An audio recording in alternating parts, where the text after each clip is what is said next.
Obviously, rough night for Memphis. They didn't shoot the ball well. It's hard to score on us around the rim.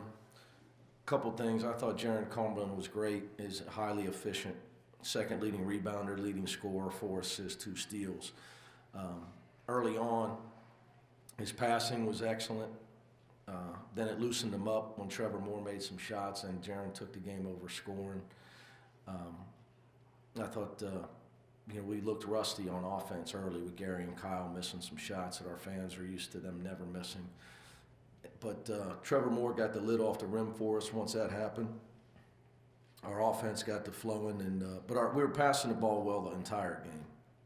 And that's the key. If you continue to pass the ball well, you're going to get open shots. Eventually, you're going to knock some down and we can set up our defense and try to disrupt the young team. And I know what Coach Smith's going through right now because I was there 12 years ago, where you got to bring in 6 new guys. With Kane out, obviously Keith and Trevor see more minutes. Were you happy with what you got from them? Oh yeah, it's just a constant development. With young people in basketball, it's a constant. I don't want to say struggle, but it's a constant thing that you have to teach. It's a great challenge. And the challenge is that the game is played without the ball 90% of the time. Defense, rebounding, talking, running the floor. That you only have the ball 10% or less of the time that you're in the game. And very few young players understand that. And, we tell guys don't come here if you don't want to be coached. You have to believe that the game is a team game, and you have to believe that we know what we're doing, and we have a veteran coaching staff that's been together a long time. And if you'll let us help you, we can turn you into a player. We don't believe in what you did in high school. It's irrelevant at this level. It's much, much harder. Basketball is much harder at this level. The quality of defense, the size, the athleticism, you have to learn how to play the game at this level, and it's a start over for a lot of kids. So Trevor and Keith and all our freshmen got great attitudes, and they continue to be coachable. They'll continue to get better, but it's a process. It's really hard with first-year guys, and that's why I know what Coach Smith's going through. Even though he's got a lot of junior college guys, it's hard with first-year guys because it's hard. They've never even practiced this long before, and then have to pay attention all the time instead of just running around having funsies in high school where you're just better than everybody else. So it's just, but I've said this, Keith and Trevor are the key for us. Nas and Trey, second year, they've been there. They're much better players than they were a year ago. For our team to get where we want to go, I think that we've got to be able to get something out of those guys. I just believe for us to play our style, how hard we play on defense, you can't play more than 30, 31 minutes. You just can't do it. So those guys need to be able to help us to be able to give Jaron and Jake some time off the floor. And we've got to be able to maintain our lead or our defensive intensity while those guys are out of the game. So their development's huge for our team.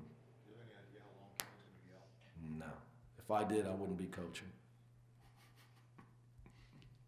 If I knew how long, I have no idea. I don't even talk. Bob just tells me day by day. Trainers sometimes give you an idea. No, I mean they say things to me that I don't even understand. As a coach, when he walks back out there, he'll be back out there. Bob, he just gives me a daily update. When a sprained ankle, you just don't know until he can cut and move. He's out.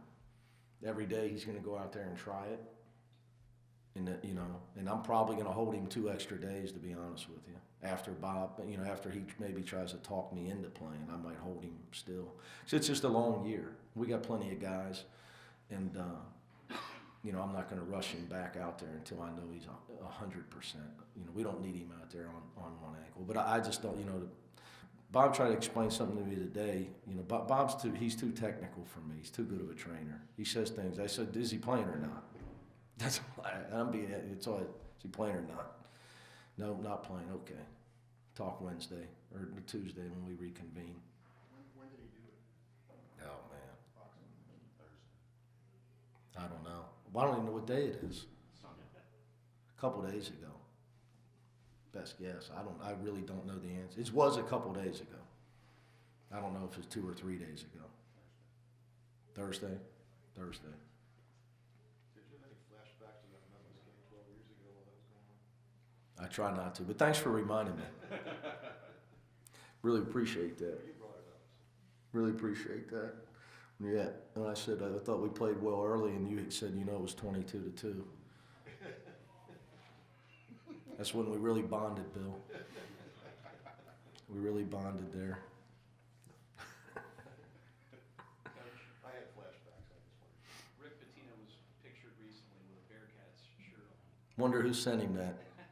Do you still use him as a resource? Oh, absolutely. Do you think he'll continue down the stretch this season? Well, first of all, he's my friend, and if you find out who your friends are when you go through tough times in life, I'm probably we're all busy, but try to be a better friend to somebody when they go through tough times. Second of all, he needs some gear he could wear. He's got a lawsuit going on with a shoe company, so that kind of eliminated his wardrobe for the last 16 years. So I try to make sure he had something that didn't say Minnesota on it. So I know he's got that, but try to be honest with him, trying to get him to speak to our team, trying to break into his busy golf schedule. To get him to come talk to us and watch a practice while we're on our 2-game road swing in Florida. And, I know our guys would really appreciate it. And the guys coaching Knicks and the Celtics would be a great resource for our guys. But yeah, I heard that was flying around the internet. Okay, we have Trevor Moore and Jacob Evans III. You guys can ask questions when you're ready. Jake obviously had to make an adjustment with Kane out. How much were you able to work on that this week, and how comfortable did you feel playing point guard? Oh, that's a position I played in high school. Coming to college, that's my first time playing off the ball for real. So it was, I'm pretty comfortable at it. Just getting back used to just the little things like the reads and how to read my man coming off the ball screen, and just little things that I gotta remind myself throughout the game when I'm up there at the one. So I'm pretty comfortable at that position, and I know if Kane's out, I can step in and take that. You feel more comfortable there, playing with the ball in your hands? Yeah, of course, because growing up, I always had the ball, so it's just a little comfortable for me rather than being off the ball. You know what I'm saying? But I could do either or. Mick was worried about the layoff and how you guys would come out, but that didn't seem to be a problem. No, we were excited to play basketball. It's a fun game for us, and when we play the right way, we have fun with it. Trevor, they're trying to play for you. The baseline out of bounds, you knocked in that first three, and it got you going. But you feel pretty comfortable. Yeah, coach was always telling me to just stay ready to shoot. So, I've been shooting my whole life, so I was ready and I knocked it down. You're not hitting 3 threes today, huh? Yeah, offensive boards, too. Yeah, Trev. Battling on defense, all that stuff. Yeah, coach always preached to us about defense and rebounding, so it's kind of what I kind of tried to do today. Trevor, you kind of got spotty playing time. Some games you play, depending on what the score, I guess. But what's it like for you what's it been like to go through that and now get playing time like you did today and produce? Just staying positive. Like I said, coach always preach about defense, so when I get in, I just try to play my best on defense. And the offense gonna come. I got pretty good teammates that find me, so just defense minded. What's the adjustment been like to this level? Probably the speed. Coming from high school to college, the tempo of the game was kind of different in high school than it is in college. So I'd probably say the speed and the strength of other players and just battling. Yeah. How much did you know with him sliding over that you and Keith were going to get a chance to play some more today, and that kind of get you a little bit more dialed in coming into the game? Yeah, coach told us that. He told me and Keith that he was gonna play a lot with Jacob at the one. So it was. I kind of knew. I just wanted to battle and compete and keep it going from there. How important are him and Keith, Jake? Oh, they're extremely important.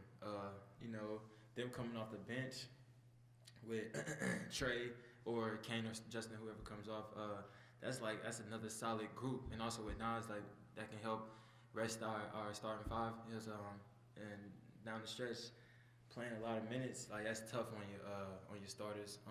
And also like tournament time comes, like it's tough to play people 40 minutes like every game. You know what I'm saying? So we can have people coming off the bench, and that's our thing. Strength in numbers. We feel like we have more players than the other teams. So as long as they coming off the bench, staying positive, producing, playing defense and rebounding, we should be fine.